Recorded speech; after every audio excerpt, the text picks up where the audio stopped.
एक बार हृदय से आपका धन्यवाद कर रहे हैं। इतना गर्मी में रुआ सब अपना अपना घर से जा आई बनी 2-2 घंटा 3-3 घंटा समय निकाल के हमारा अपने जा बात रखे के रुआ अवसर देता नहीं। तो अभी हम आपको 20-25 मिनट का समय लेंगे, आधा घंटा से ज्यादा समय ना लगी। हमारा नाम है प्रशांत किशोर, हम नेता ना है भैया, हम नेता ना है। बिहार के वो साधारण परिवार के लड़के हैं। हमारे अपने दादा बैलगाड़ी चलाते थे, मजदूर थे। बाबूजी हमारे सरकारी डॉक्टर थे। ऐजे गांव के सरकारी विद्यालय से पढ़ के बोड़ा वाला विद्यालय पर पढ़ के हमने के अपन जीवन शुरू कैनी जा। माता पिता का आशीर्वाद है, ऊपर वाले की कृपा है, जीवन में कुछ हासिल कर लिए। लोग बतावता कि पिछला 12-13 वर्ष में हम जेकरा के सलाह दे दी, जिसको सलाह दे दिए, जिसका हाथ पकड़ लिए, वही आदमी जीत के राजा हो गया। लेकिन 3 वर्ष पहले अब वो सब काम छोड़ दे दी। आज 3 वर्ष से बिहार के गांव-गांव में पैदल गाड़ी से गांव गली-गली घूमता नहीं। लोग कहता कि भैया जौना काम के करके इतना नाम पैसा शोहरत कमैले बानी, वो काम छोड़ के बिहार में है गर्मी बरसात जाड़ा में गली गली काहे घूमता नहीं। अब भाई काम के ऐसे छोड़नी कि 10 बरस बड़े बड़े दल और नेताओं को जिता कर देखा। जैसे लोग आप मुखिया विधायक जितावता नहीं, जैसे आप मुखिया विधायक सांसद बनाते हैं, वैसे 1-2 नहीं 12 गो मुख्यमंत्री के बनावे में कंधा लगा के देखनी। ये अनुभव भई कि नेता के जीते से जनता का जीवन नहीं बदलता। ये हमरा रुआ बुझाला कि हमार नेता जीत गई, हमार दल जीत गई। कोई कहता कि हमार जात वाला जीत गईलन, कोई के बुझाता कि हमारा गांव वाला जीत गईलन। अरे भाई जे जीत गई वो जीत के हेलीकॉप्टर पर गई, और रउआ और लड़का जहां रही वही रह गई। तो हमरा ये अनुभव भई, अरे भाई भगवान अगर हमरा के शक्ति बुद्धि देले बाड़न कि जेकरे के सलाह देता नहीं ओकर जिंदगी बदल जाता, तो नेता दल के तो बहुत सलाह दे देनी। एक बार चल के बिहार के जनता के हाथ में पकड़ता नहीं, रउआ के सलाह देता नहीं, ताकि आपका जीवन बदले और आपके बच्चे भी जीत कर आए। हम वोट ना मांगी, रउआ इजा आइल बानी, इस सोच के आए हैं आप यहाँ पर कि कोई नेता हम कहियन की जन सुराज एगो नया दल बनल बा, सब लोग स्कूल के बस्ता छाप पर वोट दी ही जाता, हम आई तो सब राउर काम करो। तो हम वोट मांगवे ना करी, वोटे ना मांगी। हम 3 वर्ष से वोट नहीं मांगते। रउआ कहो कि भैया वोट काहे ना मांगी, ऐजा तो राजनीतिक सभा बा, वोट काहे ना मांगी। ए भाई वोट मांगे वाला तो हर 1-2 वर्ष पर कोई ना कोई रउआ यहाँ आवते बा। जे आई है कहलस कि हमरा के वोट दे दो, हम आई न तब की हाली सब काम तहार हो जाए। ये सुन के रउआ हम जीवन भर से वोट ले जाता नहीं जा। पहले 40-45 वर्ष तक हमने के कांग्रेस के वोट देनी जा, फिर 15 वर्ष गरीब के बेटा लालू जी के राजा बनावल गई। अभी 20 वर्ष से नीतीश बाबू कुर्सी पर बैठल बड़ा। दिल्ली में हमने के मोदी जी के भी जिता के देख लेनी जा। बिहार में दरौंदा में छपरा में सिवान में राउर लइकन के जिंदगी ना सुधरल। तब आई बड़न कोनो प्रशांत किशोर, रउआ हमार बात सुनो, हमरा पर भरोसा करके हमरा के वोट दे, तो एकर क्या गारंटी बाकी जीतला के बाद हम धोखा ना करो। ए भाई वोट से पहले तो सब बढ़िया बतियावेला, वोट के बाद आपको धोखा करता है। इसीलिए हम वोट मांगते ही नहीं है। अब अभी 15 मिनट में रउआ के एगो रास्ता बता दे हम, ऐसा गरीबी से निकले के रास्ता। वो रास्ता अगर आप सीख जाइए तो फिर जेकरा के मन होके ओकरा के जाके वोट दे दी। सुन ली ध्यान से, जेकरा के मन होके ओकरा के वोट दी ही, लेकिन जो रास्ता अभी बताई वैसे वोट दे तो और कुछ हो की चाहे ना, आपके लिए, आपके बच्चों के लिए बिहार में बढ़िया रोजगार और पढ़ाई का व्यवस्था निश्चित तौर पर हो जाएगा। तो जिसको जिसको ये रास्ता सीखना है, जेकरा जेकरा ये रास्ता सीखे के बाद अब है बेना नहीं खे हाके के आपस में बतियाओ के नहीं थे। बड़ा गर्मी लागता, लेकिन यही गर्मी में रउआ घर के सवांग राउर लइका, राउर पति, बेटा, भाई, भतीजा कोनो फैक्ट्री में, खेत में हड्डी गलावत तब रोटी दाल के जुगाड़ होता। तो अभी अगर गरीबी से निकले के रास्ता सीखे के बाद तो 15 मिनट कोई आपस में बात ना करी। अब भाषण हो गई खत्म, 15 मिनट में 3 गो सवाल पूछो, रउआ खाली हाँ या ना कहे के बाद और अपना आंख के सामने देख के जाई, सीख के जाई कि राउर गरीबी बदहाली के कारण का बा, एकरा से निकले के रास्ता उपाय का बा। हमरा बात पर भरोसा नहीं के करे के, सबके अपना से समझे के बाद, आंख से देखे के बाद तब आगे बढ़े के बाद। तो सब आदमी के जब सवाल पूछब तो हाथ उठा के हाँ चाहे ना बोले के बाद। हाथ काहे उठावे के बाद? काहे से कि हाथे में सब कहानी बा। जेकरा के हाथवा से बटन दबाई उहे राजा बनी। तो सब आदमी एक बार हाथ उठाकर बताएगा। आपके गांव पंचायत में, दरौंदा में, सिवान में और कुछ हो या न हो, आप सभी के बच्चों के लिए, आपके लिए बढ़िया पढ़ाई या रोजगार का व्यवस्था होना चाहिए कि नहीं होना चाहिए? हाथ सबके उठे के बाद खड़ा बा, पीछे पेड़ के तरह सुस्ता ताड़, सबके हाथ उठावे के बाद हाथ उठाकर बोलिए होना चाहिए कि नहीं होना चाहिए? होना चाहिए कि नहीं होना चाहिए? होके के चाहिए। ये भाई दरौंदा सिवान के आदमी कितना समझदार बा। सब आदमी बिना सिखैले अपने कहता कि ना भैया कुछ होके चाहे ना, पढ़ाई रोजगार तो होगा ही के चाहे। हम ना सिखैनी, रउआ चाहे पढ़ल लिखल बानी की अनपढ़, अगड़ा बानी की पिछड़ा, महिला है या पुरुष, अमीर है या गरीब, युवा है या बुजुर्ग, हिंदू या मुसलमान, सबने कहा कि न भैया पढ़ाई या रोजगार तो होगा ही के चाहे। इतना बात तो सबसे बुझाता कि अगर राउर लड़का के रउआ अगर बढ़िया रोजगार हो जाए, पढ़ाई हो जाए तो कोई मुखिया बने, कोई विधायक बने, लालू बनस, नीतीश बनस, मोदी बने, प्रशांत किशोर बने, अगर आपके बच्चे के लिए बढ़िया पढ़ाई रोजगार हो जाए तो आपका जीवन सुधर जाएगा। अब देखिए आपके बदहाली का, बिहार के बदहाली का कारण आपको दिखाते हैं। सब आदमी एक बार अपने अपने बच्चों का चेहरा याद कर लीजिए। सब आदमी अपन अपन लड़कन के चेहरा तनी याद कर लीजिए और अपने बच्चों के नाम पर ईमानदारी से बताइए, आप में से किसने जीवन में एक बार भी अपने बच्चों के पढ़ाई रोजगार के लिए वोट दिया है? देखिए कैसे चुप, दरौंदा के 10,000 आदमी कैसे चुप लगाई बात। अभी कितना जोर से बोलनी है, ए भैया पढ़ाई या रोजगार होना चाहिए। अरे बाप रे बाप, ऐजा बैठ के गर्मी में कोई मुखिया के गरियावता, कोई लालू के, कोई नीतीश के, कोई मोदी के, कोई कांग्रेस के। अरे भाई रउआ तो अपना लड़का के पढ़ाई रोजगार खातिर आज तक वोटे ना देनी, तो दूसरा के दोष काहे देता नहीं? अब कोई खड़ा होके कही ए भाई हमनी से तो कोई पढ़ाई रोजगार खातिर वोट मांगे अबे ना कही, एकर का गारंटी बा कि पढ़ाई रोजगार खातिर वोट दिहल जाई तब मिली? बिहार में तो सब नेता चोरे बा, कौना नेता के वोट दिया तो पढ़ाई रोजगार मिली?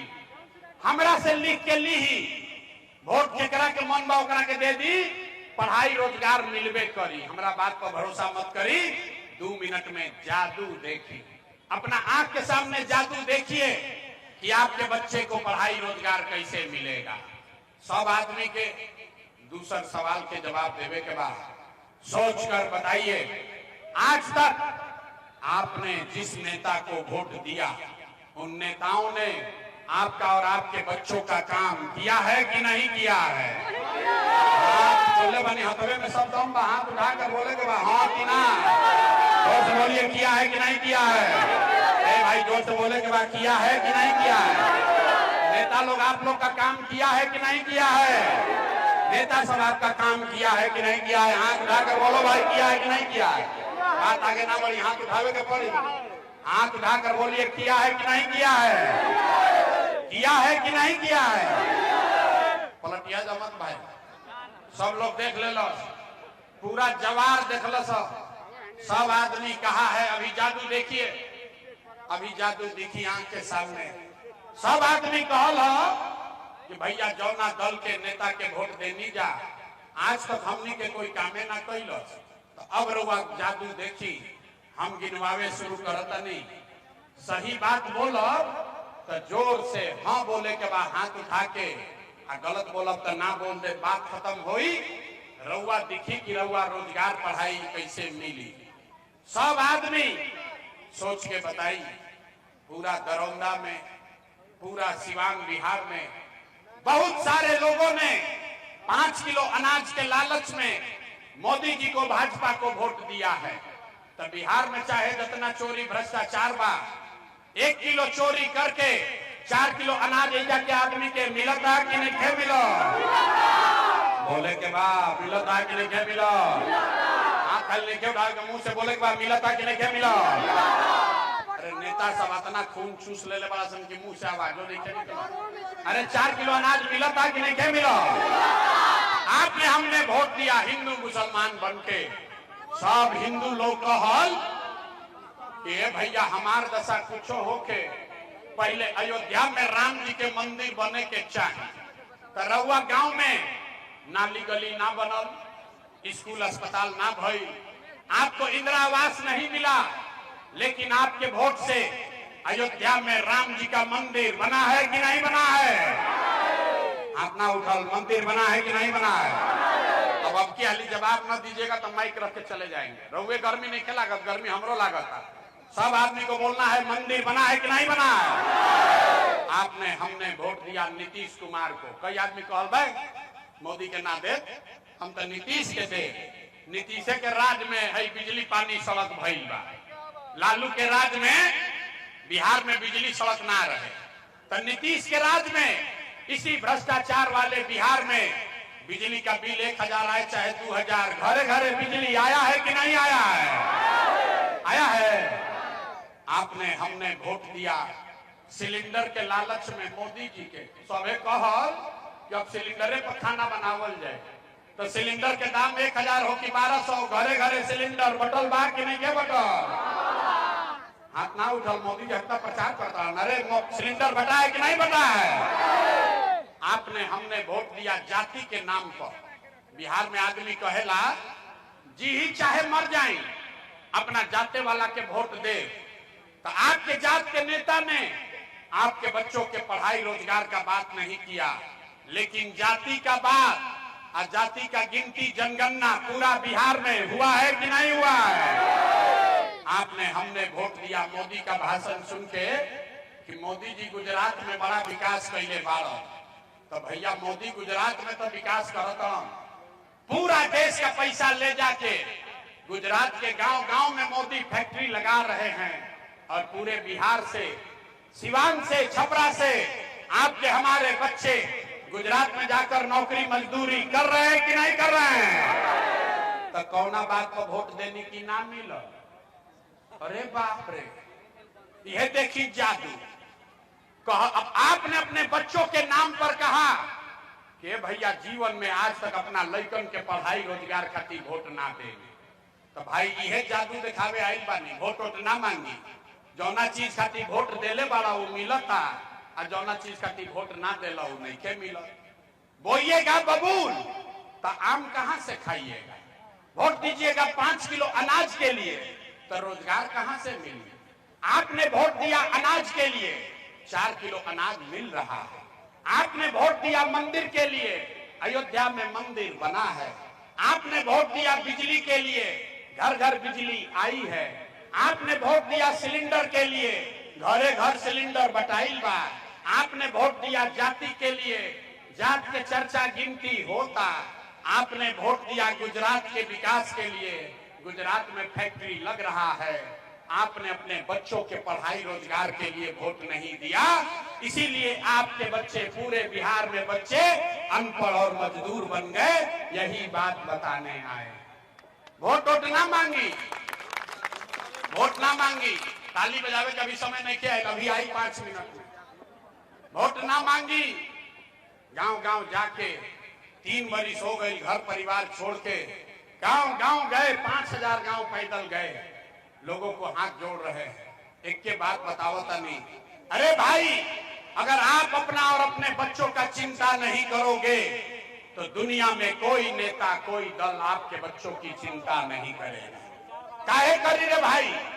जब रउआ अपन लड़का के चिंते नहीं थे तो हम लालू, नीतीश, मोदी रउआ लड़का के चिंता काहे करी? हमारा बात पर भरोसा नहीं थे तो अपना आंख से देखी कि रउआ लड़कन के चिंता बाकी ना। अंतिम सवाल, इसके बाद आपको गरीबी से निकलने का मंत्र सिखाएंगे। सब आदमी सोच कर बताइए, सब आदमी के बतावे के बाद हाथ उठा के, और कुछ होके चाहे ना रोआ, सबके अपन अपन लड़कन के चिंता बा कि ना? अथवा उठाई तबे ना बुझाई बा कि ना? जोर से बोली, जोर से बोलिए। अपने बच्चों की चिंता है कि नहीं है? अरे है कि नहीं है? आवाज नहीं आया, है कि नहीं है? है। पूरा दरौंदा में मुंह पा के कहता नहीं, पूरा गांव झूठ बोला था। किसी नेता का दम नहीं है या के कह दे हम बोल रहे हैं, आप सब झूठ बोल रहा। रउआ कहनी हाँ, हाथ उठा कभी देखी 2 मिनट में आपने कहा कि आपको आपके बच्चों की चिंता है।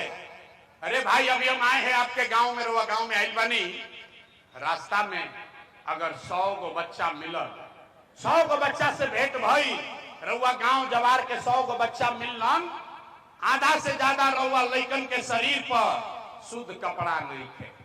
एजा नजर घुमा के देख ली, जितना छोटा बच्चा एजा आई बाड़सन, गांव में बाड़सन, आधा से ज्यादा लइकन के पैर में हवाई चप्पल भी नहीं थे।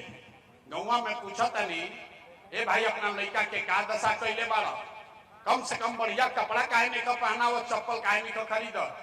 आदमी कहता है, ए भैया इतना गरीबी बा, इतना महंगाई बा, कहां से कपड़ा खरीदी, कहां से खिलाई?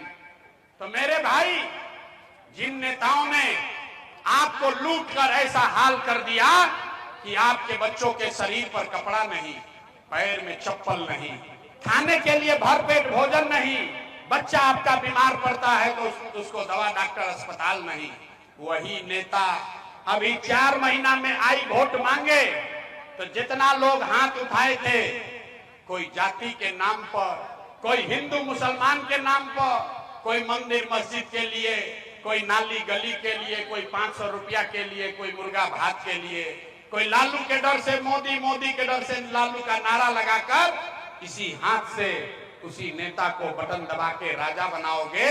और यहाँ कहता है कि बच्चों के लिए बड़ा चिंता है। अरे भाई, अपना बच्चा के नाम पर झूठ बोलता नहीं तो राउर दुर्दशा ना हो तो केकर दुर्दशा हो? लइकन के चिंता क्या होला तनी देखी एक बार लालू जी के, लालू जी से सीखी। लालू जी के अपना लड़का के चिंता बा। लालू जी का लड़का 9वां पास नहीं किया, लेकिन लालू जी को चिंता है कि हमारा लड़का बिहार का राजा बने। हम ये बात कहता नहीं तो कुछ आदमी के बुझाता कि लालू जी के शिकायत करता ना, हम तो भाई लालू जी के तारीफ करता नहीं। लालू जी इतना अच्छा बाप पढ़ल, लड़का 9वां नहीं थे पास कैले, लेकिन चाहता कि हमार लड़का बिहार के राजा बनो। और रउआ आपन दशा देखी, घरे घर राउर लड़का मैट्रिक पास कर लेलस, आईए बीए कर लेलस, ओकरा चपरासियों के नौकरी ना मिलल, लेकिन रउआ ओकर कोई चिंता नहीं। रउआ तो जात के झंडा उठा के घूमता नहीं। गौना गांव में जाई, गांव में, खेत में, खलिहान में, दलान में, जे जहां बैठा था बतियाओ था,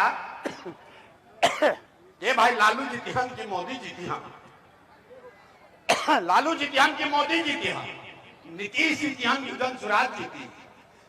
अरे भाई राहुल लड़का कब जीती हो तो बतिया लो। गांव में जाता नहीं, पूछी ला केकरा के वोट देले रही, सुनी बिहार के कहानी।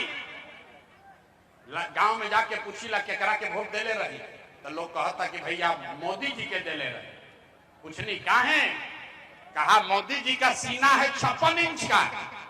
सुनी, दरौंदा के गांव में बैठ के रउआ ही बुझाता कि मोदी के सीना 54 इंच बा कि 56 इंच, लेकिन अपन लइकन के खैला बगैर सीना सिकुड़ा के 15 इंच भइल बा।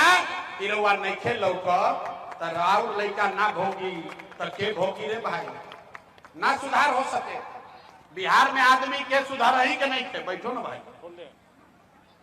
भाई बिहार में आदमी के सुधार ही के नहीं थे। आदमी कहते है भैया रउआ आई बानी, रउआ एगो दल बनाई, आगे आगे चली, हमने के सब आदमी रउआ मदद कल जाए।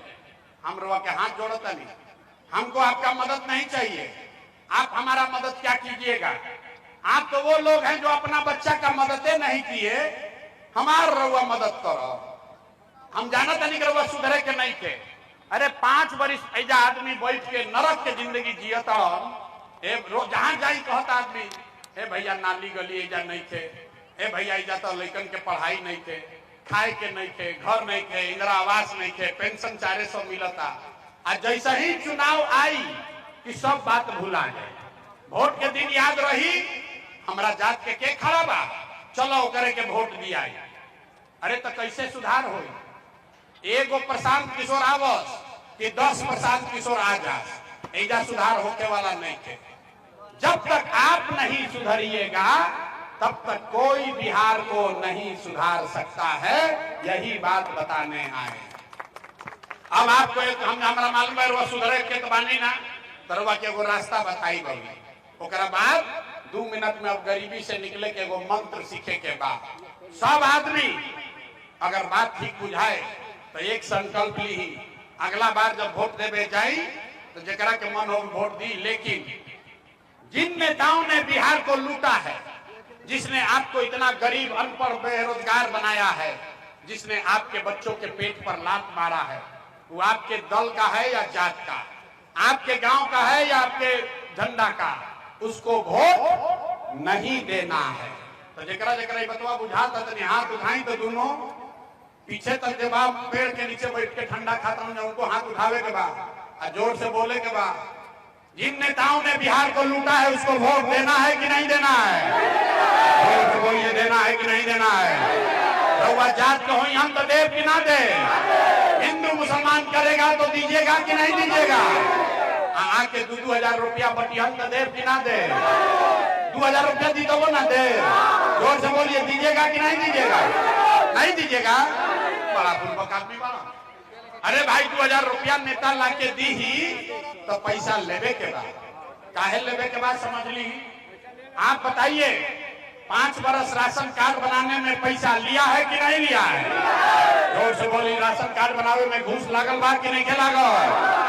जाति प्रमाण पत्र बनाने में पैसा लगा है कि नहीं लगा है? थाना में FIR करे जाता नहीं तो पैसा घूस लागता कि नहीं लागल? बिजली के बिल गलत आवता कि नहीं आवता? घर घर गांव गांव शराब बेचाता कि नहीं बेचा? सब महिला लोग बताइए, गाँव गांव शराब बेचाता कि नहीं बेचा?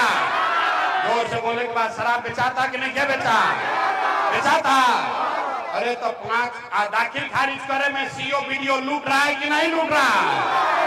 तो आप ही का पैसा 5 वर्ष लूटा है, अब भोटवा के समय आके 1000 रुपया दी ही तो अपने पैसा बा ले लेवे के बाद। लेकिन लेला के बाद एक संकल्प, एक मंत्र, गरीबी से निकलने का मंत्र याद रखना है। इस बार जब वोट देने जाइए, जीवन में एक बार संकल्प लीजिए, इस बार वोट किसी नेता के लिए नहीं, जाति के लिए नहीं, धर्म के लिए नहीं, किसी दल के लिए नहीं, नाली गली के लिए नहीं, 5 किलो अनाज के लिए नहीं, हिंदू मुसलमान के लिए नहीं, लालू नीतीश मोदी प्रशांत किशोर के लिए नहीं। जीवन में एक बार वोट, इस बार वोट सिर्फ और सिर्फ अपने अपने बच्चों के लिए देना है, अपने बच्चों के पढ़ाई और रोजगार के लिए देना है। ताली नहीं के बजावे के, ताली नहीं के बजावे के, नारा मत लगाओ, नारा मत लगाए। हाथ उठाइए, मुट्ठी बांधिए और संकल्प लीजिए। मुट्ठी बांधने के बाद हाथ उठाकर संकल्प लीजिए, अपने बच्चों के लिए वोट देना है कि नहीं देना है? अपने बच्चों के लिए वोट देना है कि नहीं देना है? आधा आदमी के नाम बुझाई कि बच्चा के लिए वोट देवे से का होई। हम बताओ तनी का हुई जादू देखी। रउआ मोदी के चेहरा देख के वोट देनी तो चाय बेचे वाला मोदी देश के राजा हो गई। आपने लालू का चेहरा देखकर वोट दिया तो भैंस चरावे वाला लालू यादव बिहार के 30 वर्ष से राजा बाड़ो। आपने नीतीश का चेहरा देखकर वोट दिया तो वैद का लड़का नीतीश कुमार 20 वर्ष से बिहार का मुख्यमंत्री है। एक बार हमारा बात मानिए, एक बार अपने बच्चों का चेहरा देखकर वोट दीजिए। आपके हाथ में, आपके वोट में इतना ताकत है, आपका बच्चा भी बेरोजगार नहीं रहेगा। बुझाता बात बुझा गई तो अब हाथ उठा के फिर से संकल्प ली। अब बताइए अपना लड़कन खातिर वोट देवे के बाद कि नहीं देवे के? अपने बच्चों के लिए कि अपने जात के लिए? जोर से बोली, जात खाती कि अपना लड़कन खाती? ना आवाज ना आई, मुंह नहीं के कहने आदमी ना सुधरिए नहीं जा। जोर से बोला, बच्चन खाती कि जात खाती? अगर अपना बच्चों के लिए वोट दीजिएगा तो क्या होई? तो दिवाली छठ के बाद राउर गरीबी खत्म होके शुरू हो जाएगी। इस बार जब आप दिवाली और छठ मनाइएगा, अगर रउआ झूठा संकल्प नहीं ले ले तो अब की हाली जब दिवाली और छठ मनाई तो आपके जीवन का, बिहार के बदहाली का ये अंतिम दिवाली और छठ होने जा रहा है। अब जिसको ताली बजाना है बजा लो। तब बजाए, तब बताइए कि कैसे। जोर से बजाइए ताली, तब बजाएंगे, तब बताइए कि कैसे गरीबी खत्म हो। छठ के बाद क्या हुई? छठ के बाद जब ये जनता का राज बनेगा तो इसका पहला संकल्प है, नाली गली बने चाहे मत बने, स्कूल अस्पताल जब बनी तब देखल जाए, लेकिन साल भर के अंदर, याद रखी, साल भर के अंदर जितना राउर घर के सवांग बेटा भाई भतीजा लोग गई बा बहरी नौकरी मजदूरी करे, ओकरा जौन जौन लड़का लड़की पढ़ के इजा बेरोजगार बैठल बा, ओकरा सरकारी नौकरी मिलो चाहे मत मिलो, लेकिन सभी के लिए कम से कम 10 से 12 हजार रुपया के रोजी रोजगार का व्यवस्था यही बिहार में साल भर के अंदर करके दे दिया जाए। होके के चाहिए? जोर से बोली, होके के चाहिए कि ना? क्या आदमी के मुंह में आवाज नहीं थे? जोर से बोला, होके के चाहिए कि ना? होके के चाहिए।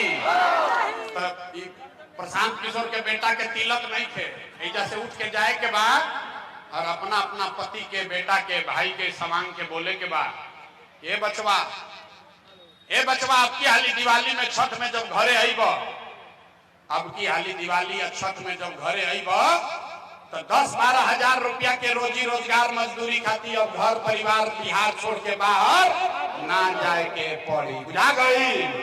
बुझा गई? ऐसे राहत होई ना, सुविधा हो जाए ना।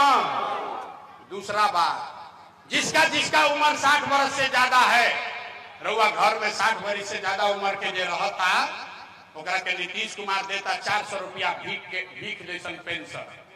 तो तय भाई कि दिसंबर के बाद, छठ के बाद दिसंबर महीना से, कार्तिक महीना से रउआ 400 रुपया के भीख ना, 1100 रुपया पेंशन ना, 2000 रुपया के, जेकर जेकर उम्र 60 वर्ष से ज्यादा बा ओकरा 2000 रुपया के महीना का पेंशन सम्मान राशि के तौर पर दिहल जाई।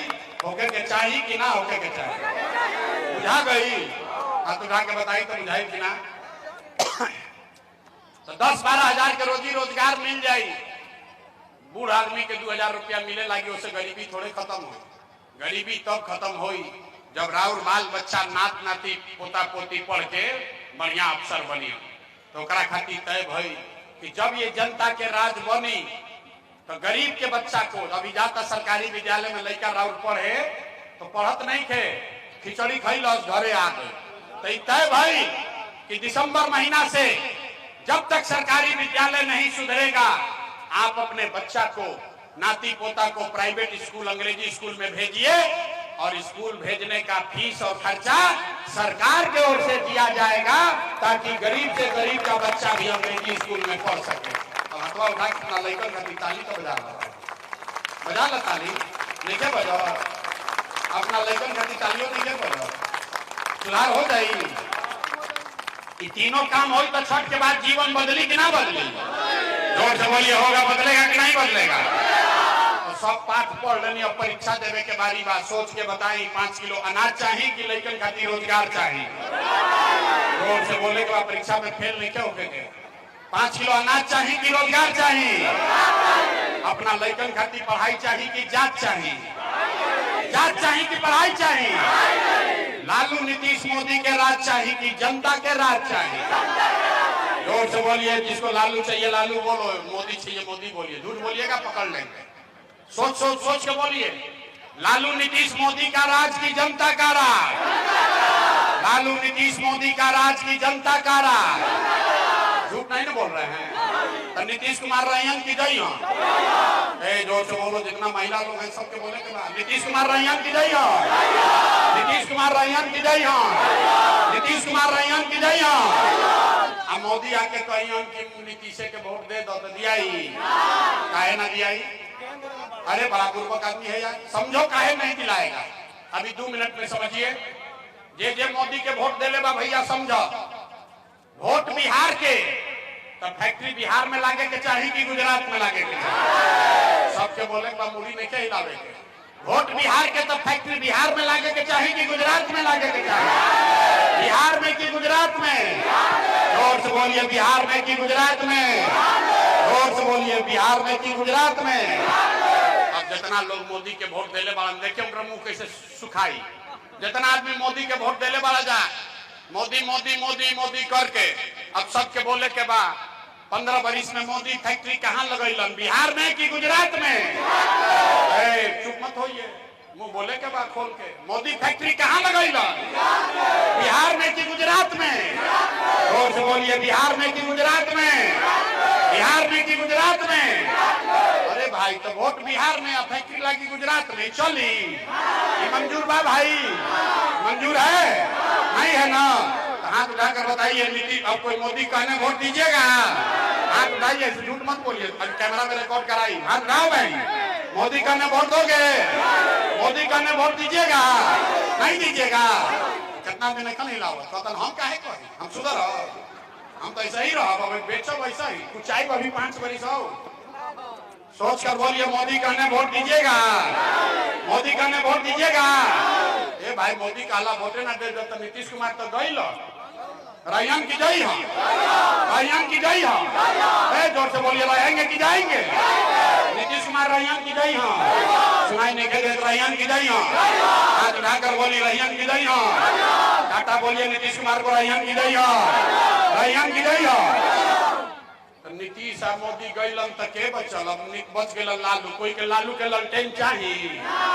भाई जोर से बोलो, लालू का ललटेन चाहिए। अपहरण रंगदारी चाहिए। अभी मोदी वाला बोलत रही तो बड़ा मजा आवत रहे, अब ललटेन वाला देखी कैसे लुकाई पड़ा गया। ए भाई, लालू के ललटेन चाहिए? जोर से बोलो, अपहरण रंगदारी चाहिए।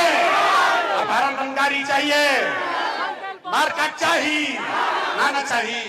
तो लालू नीतीश मोदी तीनों चल गए तो के बचा? कौन बचा? लालू नीतीश मोदी तीनों गईलन तो बच गई जनता। जोर से बोलिए, लालू नीतीश मोदी तीनों गईलन तो के बचा? जोर से बोलो, कौन बचा? आवाज नहीं आया, कौन बचा? कौन बचा? आवाज नहीं आया। लालू नीतीश मोदी तीनों साथ, कौन बचा? कौन बचा? कौन बचा? नवंबर के बाद राज के कर बनिए। लालू नीतीश मोदी का राज नहीं चाहिए, जनता का राज चाहिए। चाहिए कि नहीं चाहिए? चाहिए। हाथ उठाएं और बोलिए, जय बिहार। जोर से नहीं बोले, जय बिहार। जय बिहार। आदमी सुन के कहता, ए भाई इतना बढ़िया बढ़िया बतियावत अपना खती का चाहता है? आदमी कक्षा में पढ़ोगा, ए भाई ये सब नेता बा, कुछ अपना खातिर मांगबे ना कोई लो, कुछ तो बात बा। कुछ आदमी कहता कि मुख्यमंत्री बने आई बा। अरे भाई, आप इनको ना जानते हैं, हम इतना छोटा सपना लेकर पैदा नहीं हुए। ये मुख्यमंत्री बने खातिर इतना पसीना नहीं थी बहाओ। ये पसीना इसलिए बहा रहे हैं, ये मेहनत इसलिए कर रहे हैं, ये सपना लेकर आए हैं। ये सपना लेकर आए हैं कि अपने जीवन काल में एक ऐसा भी दिन देखें जब हरियाणा, पंजाब से, महाराष्ट्र, गुजरात से लोग बिहार में, सिवान, छपरा में नौकरी मजदूरी करे आम, तब मानल जाए कि बिहार में विकास हो। मंजूर बा? होकर के चाहिए ना। हम लोग से वोट मंगनी ना, पैसा चंदा ली ही ना। तो एक बार हाथ उठा के और कुछ ना, खाली जोर से हाथ उठा कर आशीर्वाद दीजिए। अगर बात ठीक बुझाई होते तो सबके आशीर्वाद देने के बाद और जोर से बोलिए, प्रयास होना चाहिए कि नहीं होना चाहिए? बिहार में बदलाव होके के चाहिए कि ना होके के चाहिए? लालू नीतीश मोदी का झाड़ू मार कर हटाना चाहिए कि नहीं चाहिए? जोर से बोलिए, बिहार में बदलाव होना चाहिए कि नहीं होना चाहिए? जोर से बोलना है, बदलाव होना चाहिए कि ना होके चाहिए? तो करी ना प्रयास, करी ना प्रयास, करे ना प्रयास। और साथ बानो हाथ उठाकर बोलिए, आपका आशीर्वाद है ना?